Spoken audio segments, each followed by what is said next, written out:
À la fin du XVIe siècle, il devient le poète à gages des comédiens du roi, dirigé par l'acteur Vallerand-le-Comte, avec lesquels il mène une vie itinérante. Cette troupe ambulante se produit en province et joue à Paris à l'Hôtel de Bourgogne en 1598 à 1600, de 1606 à 1608 et de 1609 à 1612.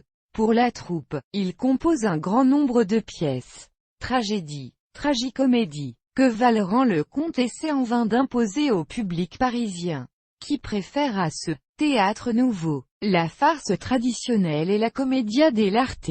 Après la disparition de Vallerand-le-Comte, il devient l'auteur attitré de la troupe que dirige désormais l'acteur Belle-Rose. Ils sont à Marseille en 1620, puis à Paris en 1622, en raison de ses relations difficiles avec Belle-Rose, qui lui achète ses pièces pour une somme dérisoire, et lui interdit de les publier afin d'en conserver le monopole. Hardy commence à écrire pour une autre compagnie.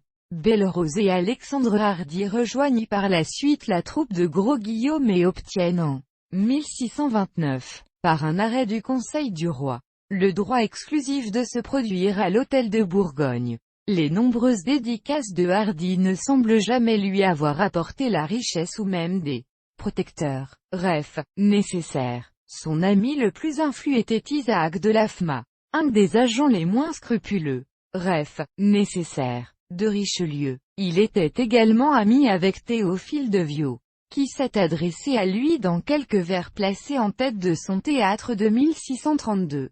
De Viau y vante notamment la facilité et l'abondance d'un des auteurs les plus prolifiques du théâtre français dans les vers suivants. Tristan l'Hermite l'admirait également et fait son éloge dans des stances précédant les œuvres d'Hardy, les pièces d'Hardy étant écrites pour la scène et non pour être lues. Il était de l'intérêt de la compagnie qu'elles ne soient pas imprimées afin de ne pas tomber dans le domaine public. Hardy écrivait rapidement, adaptant souvent des pièces de sources françaises, étrangères et classiques. Ovide, Lucien, Plutarque, Xénophon, Quinte Curse, Flavius Joseph, Cervantes, Georges de Montemayor, Boccace, François de Rosset. En 1623, il publie Les chastes et loyales amours de Théagène et Chariclée, une tragicomédie en 8 journées, ou des poésies dramatiques. Il commence l'édition de ses œuvres, le théâtre d'Alexandre Hardy, parisien, dont 5 volumes sont édités avant sa mort, l'un à Rouen et le reste à Paris. 1624 à 1628. Il est mort de la peste. Nécessaire.